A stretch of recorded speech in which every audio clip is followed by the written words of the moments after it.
Well, thank you so much for staying with us. We have an economist among us here. He is the chief economist of Afenifere, Mr. Segun Sani. Thank you so much for joining us. Thank you very much. Well, our conversation naturally revolves around, of course, when you have an economist in the city, you are definitely talking about the economy, particularly, the dwindling economic situation in our country made worse by this recent hike in the price of petrol. But before we go there, how would you react, first of all, to the situation in Maiduguri? This flooding is definitely, according to the Vice President, most devastating in 30 years. Yes. Well, there's climate change and the effects that, the impact that it brings to us. Unfortunately, Africa, and Nigeria inclusive, contributes only about 2 to 3% of the climate change issues. But we take perhaps most of the challenges that come with climate change. It's an unfortunate situation. We just have to learn to live with it and be proactive in managing it. Well, the sad part of it is that it was a dam that collapsed, which saw to the humongous flooding. That's affected quite a number of people. 200,000 people from what we hear have been displaced. I'm actually particularly concerned about the economic situation and how you think, given that natural calamity, so to speak, the people, particularly the government of Borno State, and maybe even with the federal government here, can reverse the unfortunate economic downturn in that community within the shortest possible time. Well, there's a vicious cycle of poverty, ignorance, violence, and more poverty leads to more ignorance and more violence, and violence leads to poverty. It's just a vicious cycle like that. If we don't address the general problem of mass poverty in Nigeria, you can recruit all the soldiers, all the policemen in the world. You will still live with the consequences of mass poverty, which includes violence, insurgency, terrorism, and the rest of it. We've never seen it this bad. Over the years, we've spent so much of our national resources trying to tackle the problem of insecurity. Yet it's still with us. It's staring us in the face and is even growing, on a daily basis. So if we, on a longer term basis, of course, in the shorter term, you can talk about policing, talk about the army and the rest of it. But the surest longer term objective is to actually address poverty. When you address poverty with education and healthcare, there will be less people within our communities, within our country, that will be available to do terrorism, insurgency, and the rest of it. So we have to live with it for some time to come, unfortunately. Usually, the issue of poverty you mentioned just leads to that situation, that the fact that it's not something that happens in just one state in the country. That figure, the multidimensional poverty figures, is still very, very much real to us. And it's increasing. Unfortunately. So each state has a way of dealing with them variously. Those ones existed before this sharp increase in the price of petrol, which has a way of integrating itself into almost every aspect of our lives. So, absolutely. What should we be grappling with right now? You see, we found ourselves in a ditch, unfortunately. We found ourselves in a ditch. We're in a situation now where government is spending 75% of our earnings on servicing debt. Debt that we cannot account for.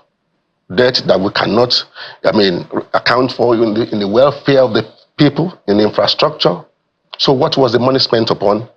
We've been asking that question, loudly, in the past couple of years, but we have not got any answer. Any credible answer, we haven't got. To say, how did we spend all the humongous debt, national debt that we amassed in the last 8 to 9 years?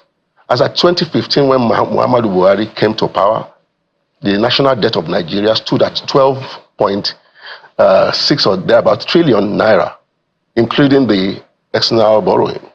As at today, this is 121.7 trillion. As at Q1 of this year, that's times 10.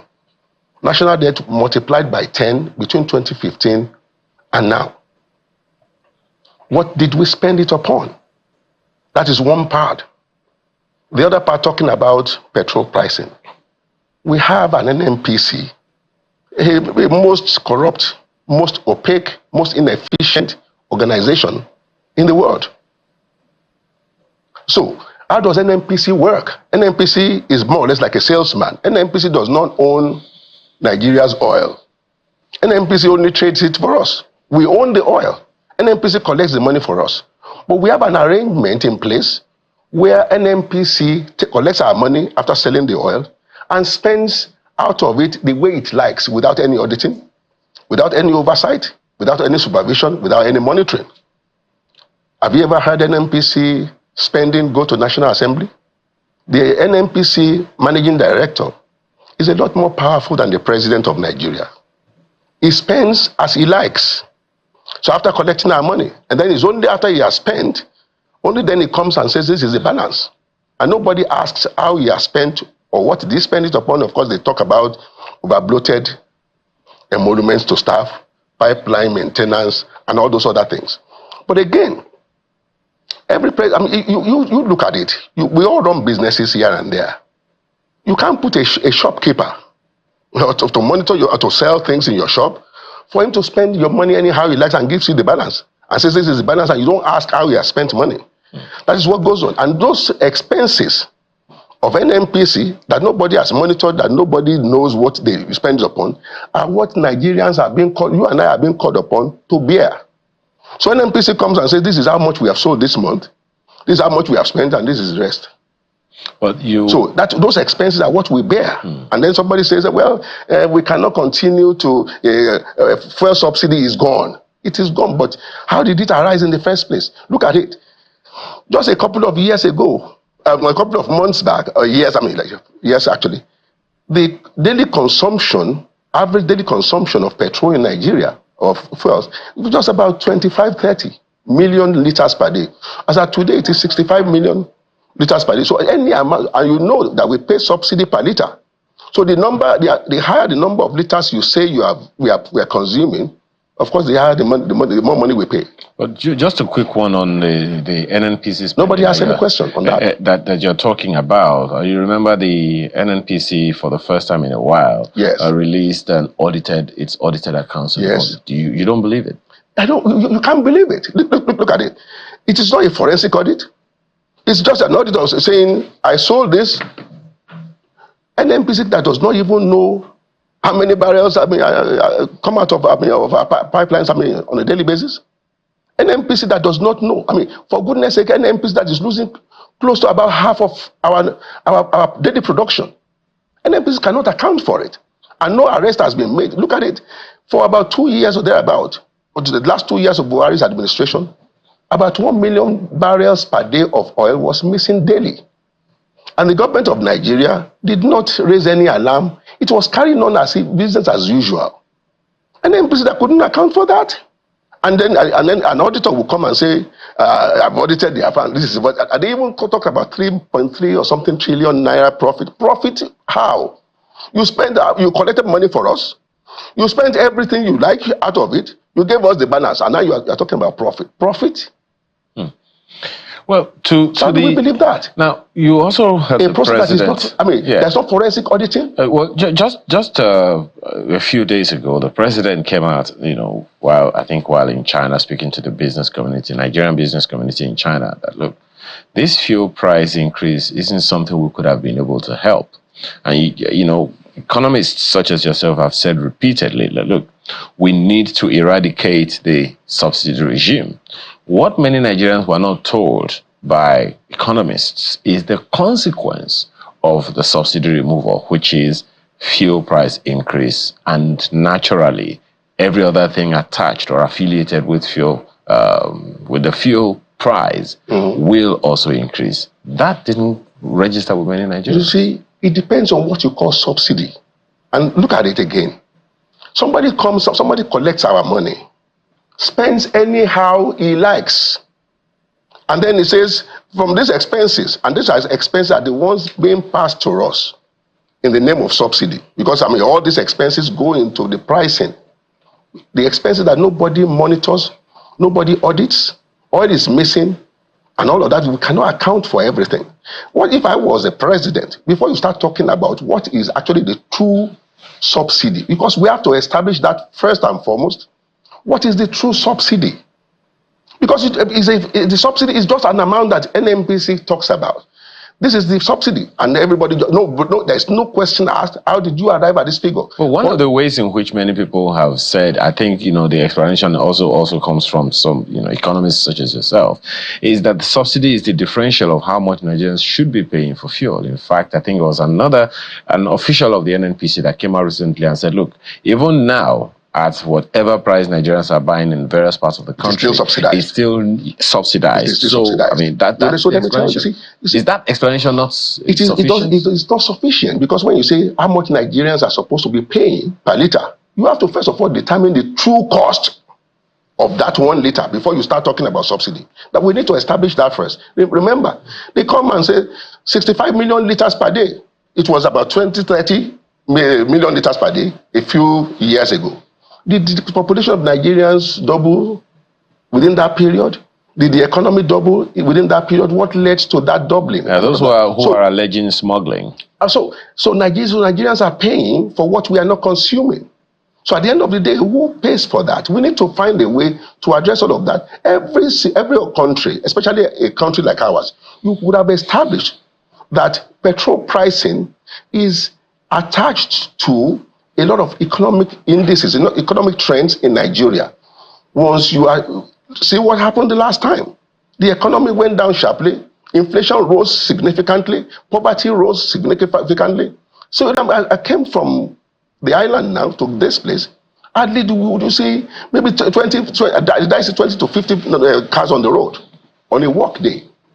People cannot afford to buy the petrol. So it's affecting the economy. The economy is going down. So if, for instance, we establish the true subsidy that Nigerians that we are incurring, let us first of all establish that. And then we can determine as a country how much of that does the government want to bear. Every society, especially a developing economy like ours, an economy that is intrinsically connected to the development in the oil sector. Everything else is attached to the oil sector. Right now, the price of petrol has gone up. Price of food will go up. Energy prices will go up. And of course, when energy prices go up, of course, we are talking about the productive sectors of the economy being affected by that. Well, if we have to invest a little bit after establishing the true subsidy, if we have to invest a little bit of that to bring down inflation, to improve welfare of the people, we need to do it. And then if we need to cut down on costs, on wastes, well, a government that is wasting our money and is asking us to sacrifice. Countless questions arise from time to time, and we need to take my colleagues in Abuja would also like to weigh in on the conversation. Okay. But before then, let's take a quick message.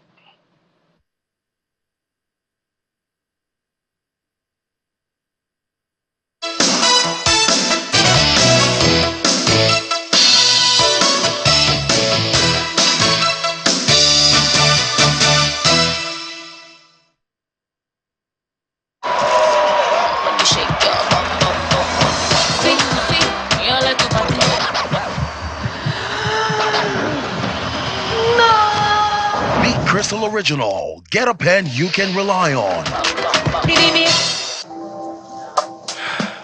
Lunch.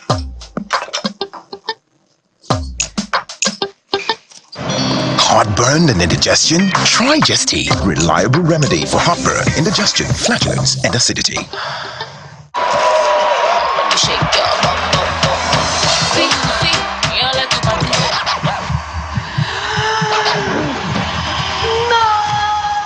Crystal Original. Get a pen you can rely on.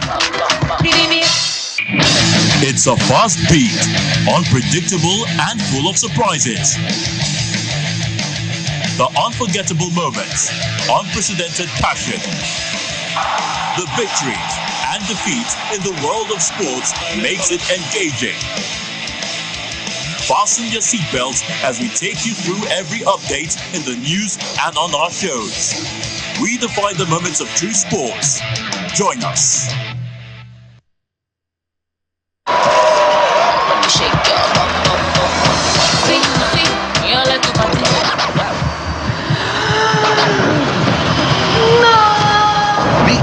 original. Get a pen you can rely on.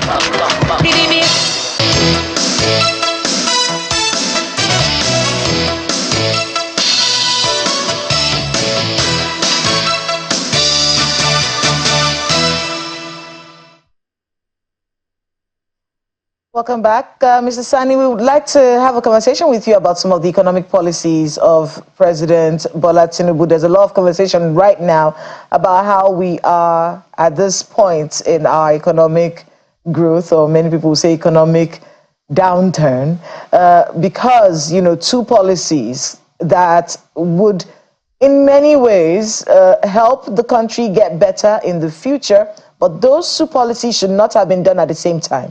That is where the conversation is, and I want you to get your thoughts on it. And those two policies, the devaluing of the naira and the removal of fuel subsidy being done simultaneously. In your view, do you agree that this was something that shouldn't have been done at the same time? And now that this is where we are, what next? Thank you very much. Well, look at it. Our government says it is involved in an economic reform. To start with, there's no reform going on. There's no reform going on. I mean, we just like to use words, generally speaking. And when you ask what is the economic reform, you talk about increasing petrol prices. We are still paying subsidy anyway. And then they talk about devaluing the naira. Petrol prices have always been increased in Nigeria. Obasanjo's government increased petrol prices at some point. Jonathan's government increased petrol prices at some point. So we will say that Obasanjo's government, because it increased petrol prices, it was reforming the economy. Or the Nigerian naira's devaluation. Naira has always been devalued over the years, since 1986 when we went into SAP. Naira has been devaluing every year. Are we saying that then can we say because naira is being devalued, the economy is being reformed? Is that the meaning of reformation? When you're talking about reformation, you are talking about making a drastic change, a fundamental change in the way you make money, and a fundamental change in the way you spend money. Does anybody see any fundamental difference in the way Nigeria, we still rely on petroleum? And then of course with the way we spend. It's even getting worse in terms of governance, where we are awarding contracts anyhow. Now to the question, should we be increasing fuel prices and then at the same time increase? We have seen the outcome. The matter speaks for itself. Our president in one day just announced, cavalierly, that subsidy is gone forever. By the way, the subsidy is still with us. And we have seen the outcome. And then again, I said, we are floating the naira. How do you float a currency? A currency when your foreign reserves is all but gone. Completely. How do you float it? So at the end of the day, we have a problem on our hands, whereby the government says, yes, we are. So at the end of the day, they've devalued the naira. What is happening right now is just a money illusion phenomenon, whereby for every liter, every barrel of oil that we sell, the Nigerian government now earns more in naira, because now it is 1,600 or thereabout per dollar. So the Nigerian government now has a lot more. We are awash with naira now for the little oil that we sell. We are not making the most of our oil, of the oil industry anyway. So for the little oil that we sell, Nigerian government, the state government, the federal government, they now have more naira. But of course, in an inflationary environment, we are making more money, but it is not reflecting the lives of the people. It is not reflecting the economy. The economy is still going down. You are talking about, so Nigeria is finding itself in a situation where economy is growing at about 2.5% or thereabout, and we are celebrating. In a country where the population grows by 3.5, 3.6% annually. So there's not even enough growth to go around the people. Things are hard for Nigerians. Poverty is rising on a daily basis. And then we talk about reforming the economy. How does that translate to reforming the economy? And we are spending, the government of the country, we should be in an austerity mode, whereby every dollar, every naira that we make in Nigeria is well spent. Is well judiciously spent, targeted towards development, targeted towards poverty reduction. We are not seeing that. So what we are seeing on a daily basis is the erosion of the economic welfare of the people. And the government of the day is living large. So So again, to answer that question, should we be devaluing the naira? Do we even have the foreign reserves anyway? So we need to find out what happened to our foreign reserves. It's a bleak, and it's a that very happened, bleak of course, picture that majorly you've painted. because And we're seeing oil that was being picture stolen. being painted by other economists as well, a very dire situation. But I want you to be able to get your answer to the second part of my question, which is that, okay, this is where we are. What next? What can be done? You see, Nigeria has found itself in a ditch. It's a very difficult situation we have found ourselves in. But right now, we have found ourselves in a situation where we are spending 75 to 80% of everything we earn on debt servicing. So there's only so much that you can do. So what I would suggest is that the same way we investigated the CBN, the NNPC needs to be investigated. And I believe that if we investigate the NNPC for the oil, we were losing by 1 million barrels of oil per day for about 2 years or thereabout. Where did that money go to? And all the money, all the corruption that attended the subsidy regime, we can make some good recovery on that. Then we need to sit down and begin to think of how can we spend the little money that we have. How do we begin to spend it judiciously? We are not doing that. We're not spending wisely. So if we're not spending wisely, so everything you are doing, you are just more or less like shooting in the dark. So we need to just look at that and then look at how we can make money, a little more money from the solid mineral sector. We have gold, we have been hearing about gold and all of that. How much is that contributing now to the national treasury? We need to sit down and channel a policy or a program that will actually make that to kick in. So for now, there's only so much wiggle room that we have because the situation is already very bad. I mean, for many Nigerians, you know, when we saw the End Bad Governance protest, it was because things were hard. Now things are harder. And there are people who are saying now that there might be another round of protests, you know. And of course, you know, we've seen how the government responds to these sorts of situations. What should they be thinking about right now? If you could help the Tinubu administration with some kind of advice so that they don't become reactive when these things people believe would ultimately happen. Things are harder. Doing right now, things are harder so that we don't have another round of protests that could be hijacked. Because what usually happens is they'll say, oh, the protest was hijacked. But these are germane issues that create the opening for these protests to happen. What should they be doing differently right now, seeing as things are even more difficult than they were when we heard about the End Bad Governance protests? Yes. Things are harder in Nigeria. Things have actually been getting harder and harder by the day. And with this new fuel price regime, things will still get harder. It will get harder still. We've been talking about inflation at about 34%. It will continue to rise, especially with the new fuel price. We know that fuel price is connected to all the other pricing in the country. So it is not rocket science. We don't need a soothsayer to tell us that prices of goods and services would again go up in Nigeria. You see, what this government needs to have, the government is burning its, legitimacy. It's burning its credibility with Nigerians by the way in which it has been conducting itself since it got to power. We are spending lavishly. So a government that is spending lavishly and living large cannot, in all conscience, tell Nigerians that Nigeria is broke. We are indeed broke. But our government is not expending money, is not using our resources on itself as if we are indeed broke. So how do you now make Nigerians believe that we are broke? Spending 90 billion on Hajj, 21 billion on a new vice president's lodge, 40.6 billion in this year's budget to renovate Aso Rock, and the rest of it we hear. You hear all these scandalous figures being mentioned, but how much of it is being spent on the people? So that's what we should be talking about. So what the little we have, the people of Nigeria would understand more. They will understand the government better if the government can actually come clean with us and be straight with us. Nigeria is indeed very broke. But this is what we are facing. We need to cut costs. National Assembly, they are still living very large.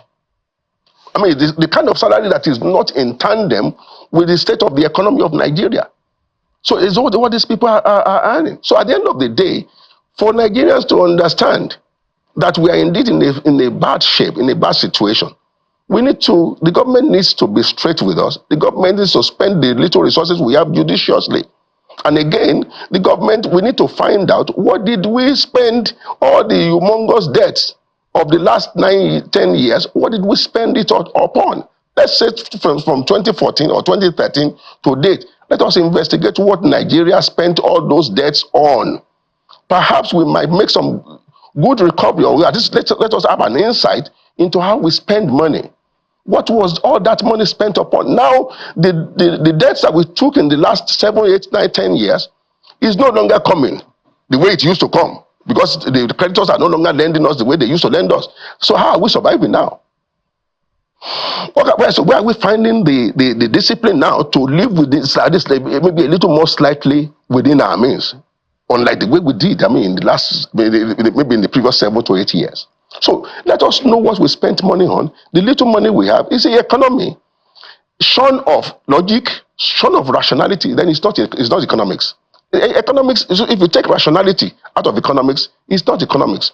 Economics is divided into 3. The economics of the individual and family, economics of the firm, of industries, businesses, and the rest of them, and economics of government. You look at it as an economy of an individual.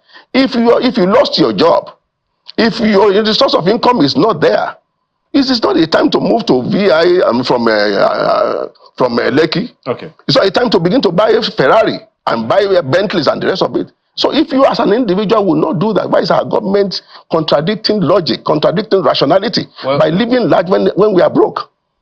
Well, okay. I think Kayla still... It does come across as though there's so much that needs to be done. You know, it's a very tight rope. But I want to take you back, before we wrap up, take you back to the civic space, to Nigeria's civic space. And that is a conversation ongoing right now. Do you feel like this civic space is being shrunk? Of course, everyone is referring to that, looking at the situation with Serap and Mr. Joe Ajero's arrest. And of course, we know that he has been released. But what do you make of that? Do you think that Nigeria's civic space is being shrunk by someone who took advantage, really, of Nigeria's civic space as he was growing his political career? You see, it's a major disappointment for us.